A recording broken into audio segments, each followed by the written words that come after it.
at all. My guest has a lot to say about it, though, which is the reason why I brought him on. He is the man himself, Daniel Lazare. He's an independent journalist, author, best known as a critic of the U.S. Constitution, American politics, and government and social policy in general. He's written several books, including The Frozen Republic and America's Undeclared War. Daniel, man, thank you for this. It was short notice, so I really appreciate you joining me. My pleasure. My pleasure. Go into what is happening in Romania. I am stunned by this because, look, I could be naive, but usually when I look at Europe, I think orderly, democratic governments. And I mean democratic in the larger sense. You know, it could be a parliamentary, it could be a republic, whatever. This is not that. This is something different. They killed the election the first time around that he was running under this notion of TikTok ads that ended up being put out by a liberal party, not the Russians, in the way that they said. He won the first round. He was on pace to win the second round. They annulled the election. Another election was apparently supposed to be called. He gets detained by the cops. I'm saying roughed up, but in a sense of effect, threat. I consider locking a candidate up a clear indication that your government doesn't like you all that much. And eventually he is barred from running in the next election that he is slated to win. How are they doing this? Like, what are they using as a premise in order to prevent him from running in the next election?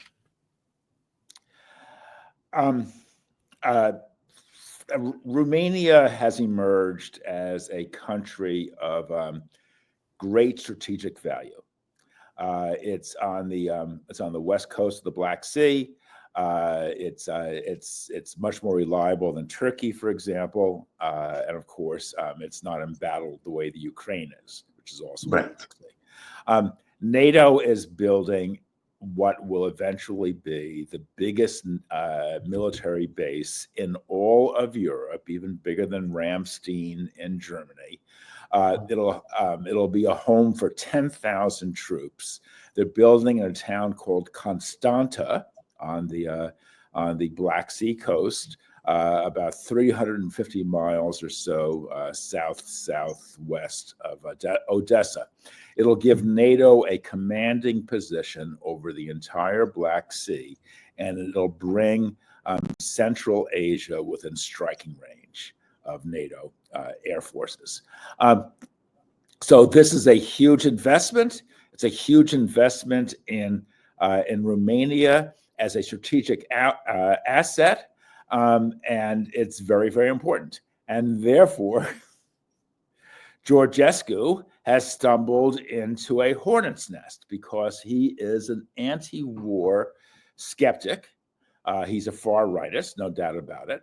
He's an anti-war skeptic who is smart enough to realize the Ukraine is losing, that the last thing that Romania wants is to be dragged into that morass. So he's therefore saying no. And everyone is going bonkers as a result. And they are taking steps to essentially delegitimize him as a presidential candidate. There's the Al Jazeera referred to it as a constitutional crisis, not only for Romania but for the entire EU. And I think that's good. That's a very apt description, because essentially, as you said before, Europe consists of these democratic, well-governed states, but they're all part of NATO, and therefore they're democratic under a NATO aegis. But that framework is breaking down due to the war in the Ukraine, which, as I'm sure you agree, was completely unnecessary. Yeah, but the U.S. Stumbled into it regardless, beginning in 2013, 2014, and so therefore that NATO democratic framework is falling apart. So they want to ban this guy Calin Georgescu from running for president, and the reason they want to do that is they think he might win. Yeah, he would win. if he wins, then therefore those military plans are in serious jeopardy. And the paradox for the Romanians is that more they adopt these heavy-handed tactics, the better he will do. It's like the Democrats in Lawfare. I mean, all these BS prosecutions that they used to try to bring down Trump only made him stronger. So they face the same problem in Romania, where everything they do to solve the problem merely makes the problem worse. That's it. They've stopped him from, correct me if I'm wrong, they've barred him from running in that race. Yes, and some constitutional court. I mean, what does that even mean, a constitutional court? And for reasons they have not yet disclosed. But what appears to be is he appears to be friendly with the Russians. What is he taking money from the Russians? I don't know, very possibly. But are other candidates taking money from the Americans, the Brits, or the French? Absolutely. So you're allowed to draw from some foreign sources, but you're not allowed to draw from other foreign sources because that's what NATO stands for. This breaks any model of a democratic republic. Like, meaning your government, the entire point is that the public can decide, we don't want this. That's their right. That's the entire point. Because otherwise, it's something else. It's not a democracy. It's not a republic. It's something else. If the public can't say, maybe we don't want a base. Maybe we don't want to be part of NATO. Maybe we don't like the way this is operating. And if you have some other structure saying you don't get to make that choice, then you can't call it a democracy. You can't call it a republic. You can't call it any of those things. It's something else. I just find it to be outrageous. And then the European Union has nothing to say about it. Like, they don't complain. They don't say, hey, that doesn't look very democratic. They don't say anything. Vance went to Europe and browbeat them and brought up Romania specifically saying, how on earth are you doing that to one of your own countries? And Europe had nothing to say about it. I mean, of course, Vance is not one to talk because democracy is falling apart just as dramatically. I agree with you. In the United States. So, I'm just pointing out that he at least pointed out, right? It's like your house is on fire. You say, hey, your house is on fire. No, it doesn't make it wrong. I mean, all these structures are crumbling. NATO, first and foremost. I mean, NATO is going the way of the Warsaw Pact in 89 to 91. It's just falling apart. It has no reason. It has no reason to exist, really, it's clashing with the democratic aspirations of the people, under it. So the whole structure is crumbling, but the U.S. is too. I mean, democracy is under intense strain. It's in crisis. We are entering into an extraordinary period. In the old days, and I want to get your take on this because I think this is somewhat controversial. In the old days, the governments of, let's say, Europe and the United States were looked at as, look at these democracies. They function well. They have better economies. They have more open economies. They have free speech. They have all of these things. And you could say, well, look at the Soviet Union. And you have this repressive government that is in so much shambles in the way that it operates. And you could look at the world at that point and say, well, democracies, this is the end of history. These are the things that work. These are the structures that people create that actually move people forward. I can't say that today. Yeah. Like, if you're looking at Russia, China, they seem to be far more competent and far more, let's say, long thinking in the way that they operate. And maybe that's the position of the underdog. If you and I are playing chess and I am in a weaker position, I have to be more vigilant. Or otherwise I'm going to lose faster. It could be that. I don't know. But if you look at America, it's not a picture of success. These guys can't even pass a budget. I don't know the last time they passed a budget. Something very basic. 36 trillion in debt, and the number is only going to go up. And there's nothing that anybody's going to do anything about it anytime soon. Trump and whatever savings he's going to get, they're going to put it in the tax cuts, which is going to blow the budget up that much more. Like, I don't get the sense of competence in either Europe or in America in regards to the way we run our countries. Whereas it seems that other governments do it better and are more repressive than what we would consider, let's say, normal for our space. Give me your take on that. I mean, that doesn't make me feel good to say, but it seems to be true. Oh no, there's no doubt about it. I mean, the Chinese economy is slowing down, but it's double the U.S. Rate of growth. So there's no doubt. I mean, there's a guy named Ezra Klein, who's a New York Mhm. Times opinion writer, had a piece where he pointed out on this over the weekend. He pointed out that California has spent something like $77 billion. It's not been spent, but it's been planned for a high-speed rail corridor that is Right. going absolutely nowhere. It's been Right. stalled for the last 12 years. And in that time, China has built 23,000 miles of high-speed rail line. That is my So, point. yeah, That is exactly. precisely my point. Exactly. So the U.S. can't get 1 mile built, and the Chinese get 23,000 miles built. And rail lines are really good. They're not always good, but and what the U.S. desperately needs is a revitalized rail system, because wherever Yeah. you go, you see nothing but traffic and sprawl. It's horribly wasteful. It's not productive. It's very damaging. It causes all kinds of problems. But the U.S. is simply incapable of addressing this problem in a coherent way. So listen. So I've written 3 books on this subject.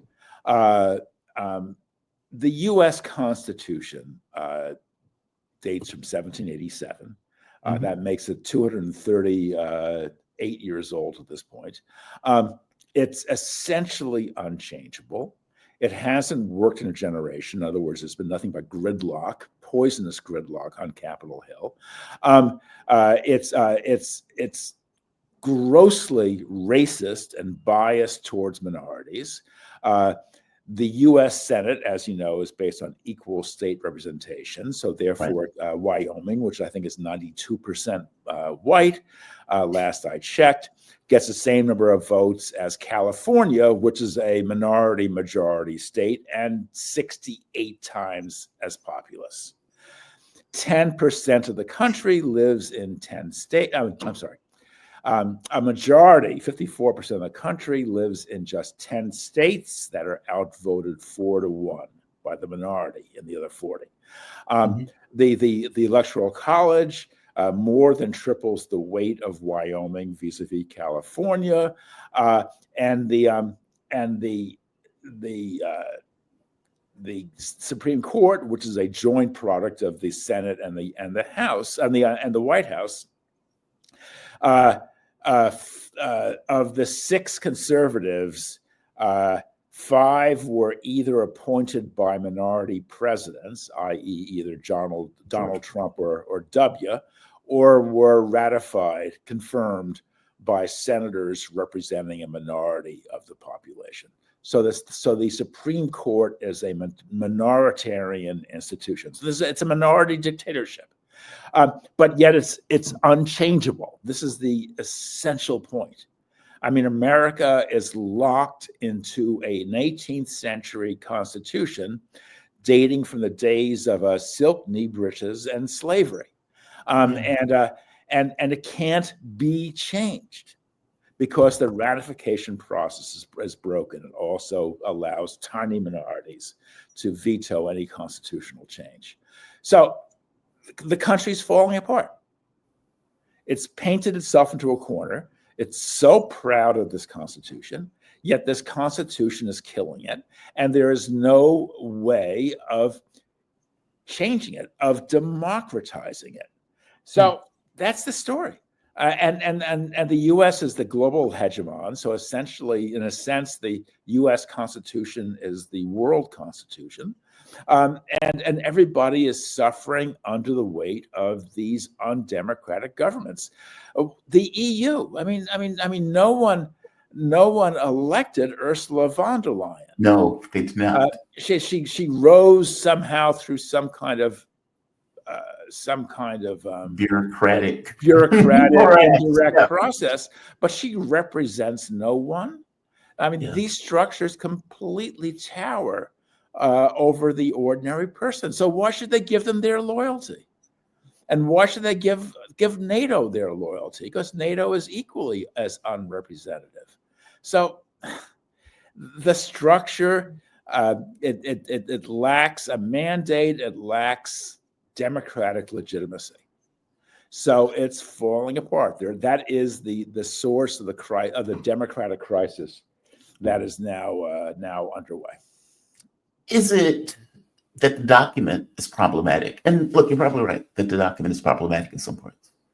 Or is it that the document has been in effect so long that people have found ways to, let's say, perfect corruption, perfect um, ways of basically, because I don't know if it's entirely the document or if it's entirely the people. Because the country at some point worked. And yeah, you're right. Slave country, all of that stuff is true. But it functioned in a way that seemed to be more competent than it does now. And I can't tell if it's because when you attend to a process for a very long time, they get better at corruption. Okay, we know how to weasel our way into this document. We know how to add in legislative things to make our life easier and to get advantage. Or is it the further you get away from, let's say, a revolution, the less they believe in the revolution? Meaning, yes, you broke away from the Brits. Congratulations. That is fantastic. And initially, at the very beginning, you believe it. We believe in this. This is something we believe in. We invest our strength into it. We're going to defend this democracy, et cetera, et cetera. And then 300 years later, that stuff doesn't matter. Like it doesn't sink into you in the way it might have sunk into the people who were there at the very beginning, in which case you lost the mission. You've lost this thread that that goes all the way back to the beginning where the revolution first took place. Meaning, is it that? Like, is it this a disconnect? I hope that makes sense. Is it a disconnect from the beliefs and the values that were initially instilled when they first started? Or is it this notion that they've just got better at corruption? As opposed to the document in and of itself. I mean, I guess my thing is, wouldn't that be true for any document that's 300 years old where people lose the thread? And this can be the last question. I'm always fascinated about this because I think you're right, but I think there's more to it, if that makes sense. I feel weird saying that because you've written 3 books on it. Give me a take on that, though, and this can be the last question. Well, first of all, everything you said is correct, and there is more to it. It's not just the document. There is more to it, but the document is a very important part of the story. I mean, when Tyrannosaurus Rex came along, I mean, it was great. He was the biggest, toughest species ever to walk the earth, and he was fantastically successful. And I don't want to be sexist because the female Tyrannosaurus Rexes were successful also, but eventually the species dies. Things change. Its asset, what was formerly a strength, becomes a weakness, etc.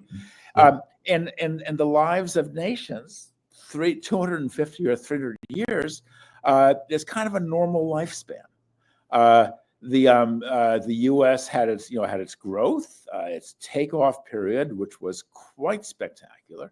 By 1848, California had been admitted as a state. So what had been 60 or 70 years earlier, a straggling bunch of colonies along the Atlantic seaboard with 4 million people, was now a continental power.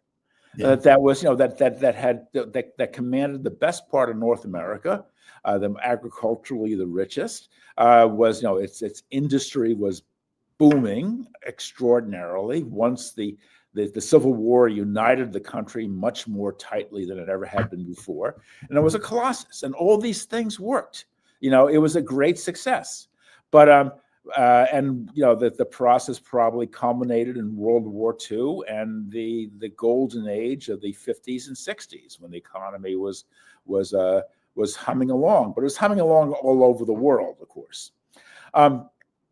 But But since then, we've seen a slowdown in capitalism. The productivity has plummeted. Profit rates have fallen. The economy is just going slower and slower, and as it goes slower and slower, weird things start happening. Bubbles start developing.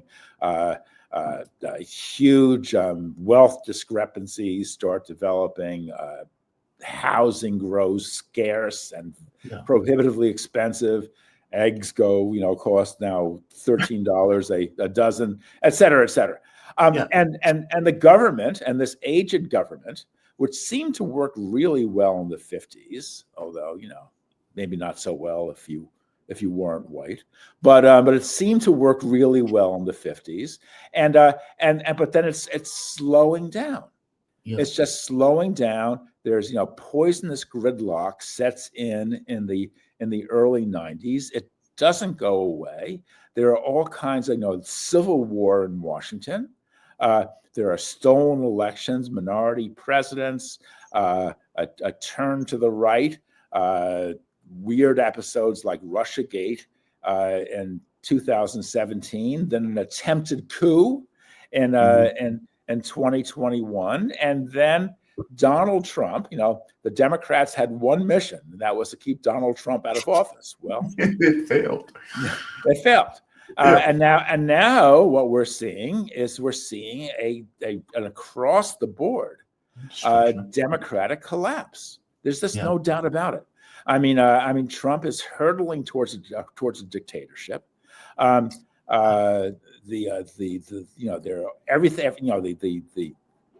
punishment of Columbia University, the arrest of Mahmoud Khalil. These are very, very important developments, and they show that democracy is just crumbling before our very eyes. I was saying the other day, I've always wondered what it would be like to live in a dictatorship, and I'm finally getting my opportunity. I don't want that opportunity.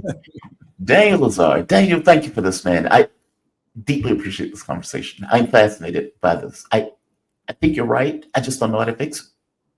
Like, I am terrified of a constitutional convention. I don't trust the people who would be running that convention. I don't know. But Daniel Lazare, we're going to have to bring you back in order to have this conversation. Daniel Lazare, he's an independent journalist, author, best known as a critic of the U.S. Constitution, American politics, government, and social policy in general. He's written several books, The Frozen Republic, America's Undeclared War. You can follow Daniel on X at DHLazare. And Daniel, what can they find your work and your books? Oh, my books are on Amazon. You can just go to Amazon and look up my name. You'll find the books. I write now for several websites. One is called the Democratic Constitution blog. Another is called permanentrevolution.org. And I publish elsewhere as well. Very cool. Thank you, my man. I really appreciate this. Thank you. All right.